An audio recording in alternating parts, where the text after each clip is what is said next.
എല്ലാവർക്കും നമസ്കാരം. ആകാശഗംഗ എന്ന നമ്മുടെ യൂട്യൂബ് ചാനലിലേക്ക് എല്ലാവർക്കും സ്വാഗതം.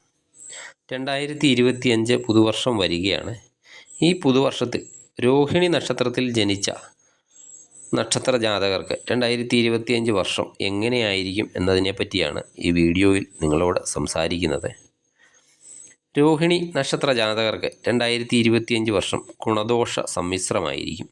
ചില സമയങ്ങളിൽ ക്ലേശാവസ്ഥകളൊക്കെ അഭിമുഖീകരിക്കേണ്ടതായി വരുന്നതാണ്. ജനുവരി മാസത്തിൻ്റെ ആദ്യ ഭാഗത്ത് ഗുണാനുഭവങ്ങളും അതുപോലെ അവസാന 10 ദിവസമൊക്കെ അല്പം പ്രയാസങ്ങളുമൊക്കെ നിറഞ്ഞതായിരിക്കും. അതുപോലെ സ്ഥിരമല്ലാതിരിക്കുന്ന ജോലികളൊക്കെ ചെയ്യുന്നവരാണെങ്കിൽ അവർക്ക് ഈ സമയത്തെ ജനുവരി മാസത്തിൽ ജോലി സ്ഥിരമാകാനും അതുപോലെ മറ്റു സ്ഥിര ജോലി ലഭിക്കാനും ഒക്കെ സാധ്യതയുണ്ട്. ഇത് മാസത്തിൻ്റെ ആദ്യ ഭാഗത്താണ്.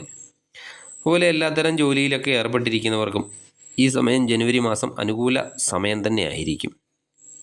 എന്നാൽ മാസത്തിൻ്റെ അവസാന 10 ദിവസം അല്പം പ്രയാസങ്ങളൊക്കെ ഉണ്ടായിരിക്കും. ആ സമയത്ത് അല്പം ശ്രദ്ധിക്കേണ്ടതാണ്. ഫെബ്രുവരി മാസം രോഹിണി നക്ഷത്രക്കാർക്ക് വളരെ ഗുണപ്രദമായ കാലമാണ്. ആരോഗ്യവും തൊഴിലും ഒക്കെ മെച്ചപ്പെടുന്നതാണ്. എല്ലാ പ്രവൃത്തികളിലും ഒരു തേജസ്സും ഓജസ്സും ഒക്കെ അനുഭവപ്പെടുന്നതാണ്. പ്രശ്നങ്ങളെയൊക്കെ ധൈര്യസമേതം അഭിമുഖീകരിക്കാനൊക്കെ സാധിക്കുന്നതാണ്. അതുപോലെ തൊഴിൽ രംഗത്തൊക്കെ പുതിയ വാതിലുകളൊക്കെ തുറന്നു കിട്ടുന്നതാണ്.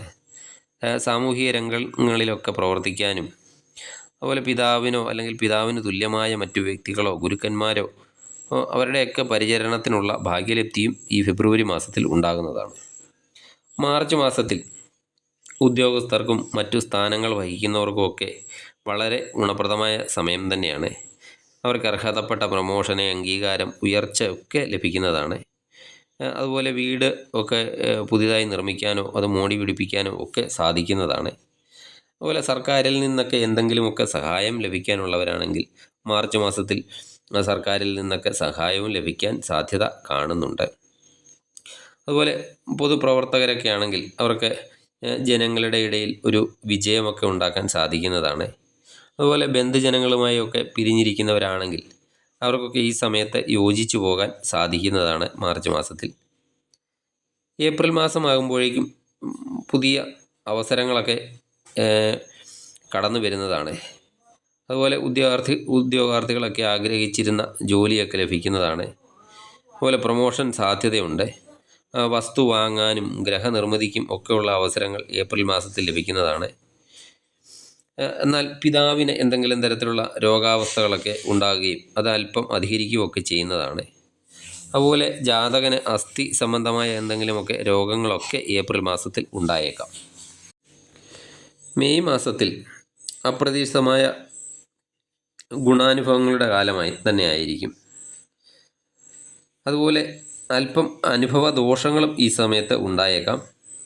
എന്തെങ്കിലും കാരണം കൊണ്ട് ചെറിയ ക്ലേശങ്ങളൊക്കെ ഈ സമയത്തുണ്ടാകും.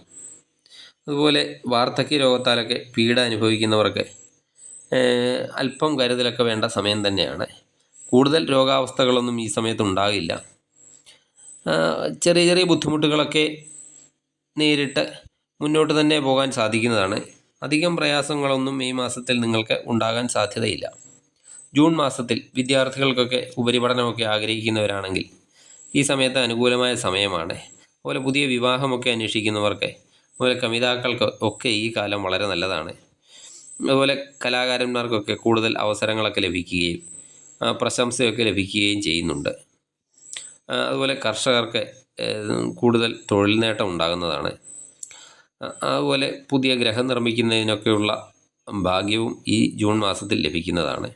ജൂലൈ മാസത്തിൽ പരീക്ഷകളൊക്കെ അഭിമുഖീകരിക്കുന്നവർക്ക് വിജയം ഉണ്ടാകുന്നതാണ്. അതുപോലെ ആഗ്രഹിക്കുന്നതിനനുസരിച്ചുള്ള ഒരു പഠന മേഖലയിൽ എത്തിച്ചേരാനും സാധിക്കുന്നതാണ്. ഏതുതരം തൊഴിൽ ചെയ്യുന്നവർക്കാണെങ്കിലും ജൂലൈ മാസത്തിൽ പുരോഗതി തന്നെയാണ് ഉണ്ടാകുന്നത്. അതുപോലെ സാഹിത്യ സംബന്ധമായ സൃഷ്ടികളൊക്കെ നടത്തുന്നവർക്കാണെങ്കിൽ അവർക്ക് പുതിയ സൃഷ്ടികളൊക്കെ ഈ സമയത്ത് നടത്താനും സാധിക്കുന്നതാണ്. സർക്കാരിൽ നിന്നൊക്കെ എന്തെങ്കിലും അംഗീകാരങ്ങളൊക്കെ ലഭിക്കാനും സാധ്യതയുണ്ട്. പുതിയ വിവാഹമൊക്കെ കഴിക്കാൻ ആഗ്രഹിക്കുന്നവരാണെങ്കിൽ അവർക്ക് ഇഷ്ടപ്പെട്ട പങ്കാളിയെയൊക്കെ ജൂലൈ മാസത്തിൽ കണ്ടെത്താൻ സാധിക്കുന്നതാണ്. ആഗസ്റ്റ് മാസത്തിൽ അതുപോലെ ഭരണരംഗത്തൊക്കെ പ്രവർത്തിക്കുന്നവർക്ക്, തിരഞ്ഞെടുപ്പൊക്കെ അഭിമുഖീകരിക്കുന്നവർക്കൊക്കെ നല്ല സമയം തന്നെയാണ്. അതുപോലെ ജോലിക്കാർക്ക് വിജയപ്രതീക്ഷയും അർഹതപ്പെട്ട പ്രൊമോഷനും അംഗീകാരങ്ങളും ഒക്കെ ലഭിക്കാൻ സാധ്യതയുണ്ട്. കലാകാരന്മാർക്ക്, അതുപോലെ ബിസിനസ് ചെയ്യുന്നവർക്കൊക്കെ അഭിവൃദ്ധി ഉണ്ടാകുന്നതാണ്. പുതിയ ഗ്രഹമൊക്കെ വാങ്ങാൻ ആഗ്രഹിക്കുന്നവരാണെങ്കിൽ ആ സമയത്ത് ആഗസ്റ്റ് മാസത്തിൽ വാങ്ങാൻ സാധിക്കുന്നതാണ്. കാർഷിക മേഖലയൊക്കെ അഭിവൃദ്ധി ഉണ്ടാകുന്നതാണ്. സെപ്റ്റംബർ മാസത്തിൽ പുതിയ ജോലി അന്വേഷിക്കുന്നവർക്ക് ലഭിക്കാൻ സാധ്യതയുണ്ട്. അംഗീകാരങ്ങളും പുരോഗതിയും ഒക്കെ ഉണ്ടാകുന്നതാണ്. പല വിധത്തിലുള്ള ഉയർച്ചകൾ ഉണ്ടാകും. അതായത് സർക്കാർ സംബന്ധമായ എന്തെങ്കിലും പണമൊക്കെ, കുടിശ്ശികയൊക്കെ ലഭിക്കാനുള്ളവരാണെങ്കിൽ ആ പണമൊക്കെ ലഭിക്കുന്നതാണ്. പുതിയ ജോലികളുടെയൊക്കെ നിർമ്മാണ പ്രവർത്തനങ്ങളൊക്കെ തുടങ്ങാനും സാധിക്കുന്നതാണ്. ഒക്ടോബർ മാസത്തിൽ ബന്ധുക്കളെ, വളരെ കാലമായി കാണാതിരുന്ന ബന്ധുക്കളെയൊക്കെ കണ്ടെത്താനും അവരുമായി സൗഹൃദം പുതുക്കാനും ഒക്കെ സാധിക്കുന്നതാണ്. അതുപോലെ ചില ഉന്നത വ്യക്തികളെയൊക്കെ പരിചയപ്പെടാനും അതുവഴി പുതിയ മാർഗങ്ങളൊക്കെ തുറന്നു കിട്ടാനും സാധ്യതയുണ്ട്. മക്കൾക്കൊക്കെ ആണെങ്കിൽ ആഗ്രഹിച്ചിരുന്ന കോഴ്സുകൾക്കൊക്കെ പ്രവേശനം ലഭിക്കുന്നതാണ്. പ്രൊഫഷണൽ കോഴ്സുകളൊക്കെ ചെയ്യുന്നവരാണെങ്കിൽ ആ കോഴ്സുകളിലൊക്കെ വിജയം കൈവരിക്കാനും തൊഴിൽ രംഗത്തെ ഉയർച്ചയും ഉണ്ടാകുന്നതാണ്. എന്നാൽ സാമ്പത്തിക രംഗത്ത് ഒക്ടോബർ മാസത്തിൽ അല്പം ചിലവ് കൂടുതൽ ഉണ്ടാകുന്നതാണ്. നവംബർ മാസം രോഹിണി നക്ഷത്ര ജാതകർക്ക് വളരെ ശ്രേഷ്ഠമായ മാസം തന്നെയാണ്. പുതിയ വിവാഹമൊക്കെ ആഗ്രഹിക്കുന്നവരാണെങ്കിൽ ആ വിവാഹ വിഷയത്തിലൊക്കെ എന്തെങ്കിലും തീരുമാനമൊക്കെ ഈ സമയത്ത് ഉണ്ടാകും. അതുപോലെ ബന്ധുജനങ്ങളുടെയൊക്കെ സഹായം ലഭിക്കുന്നതിനുള്ള സാധ്യതയും നവംബർ മാസത്തിൽ ഉണ്ടാകുന്നതാണ്. അതുപോലെ എന്തെങ്കിലും കാര്യത്തിനൊക്കെ, വിവാഹം പോലുള്ള കാര്യത്തിനൊക്കെ ദൂരയാത്രകളൊക്കെ ചെയ്യേണ്ടി വരുന്നതാണ്. പുതിയ വാഹനമൊക്കെ വാങ്ങാൻ ആഗ്രഹിക്കുന്നവരാണെങ്കിൽ പുതിയ വാഹനമൊക്കെ വാങ്ങാൻ സാധിക്കുന്നതും, അതുപോലെ വീടുകളുടെ എന്തെങ്കിലും അറ്റകുറ്റപ്പണിയൊക്കെ ചെയ്യാൻ ആഗ്രഹിക്കുന്നതിൽ ഉണ്ടെങ്കിൽ അതൊക്കെ ചെയ്യാനും സാധിക്കുന്നതാണ്. അതുപോലെ സുഹൃത്തുക്കളുടെ എന്തെങ്കിലും സഹായമൊക്കെ ലഭിക്കാനും സാധ്യതയുണ്ട്.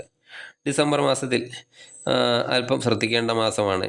അല്ലെങ്കിൽ എന്തെങ്കിലും പോലീസ് കേസുകളൊക്കെ ഉണ്ടാകാൻ സാധ്യതയുണ്ട്. അതുമൂലം പല വിഷമാവസ്ഥകളും ചിലപ്പോൾ ഉണ്ടായേക്കാം.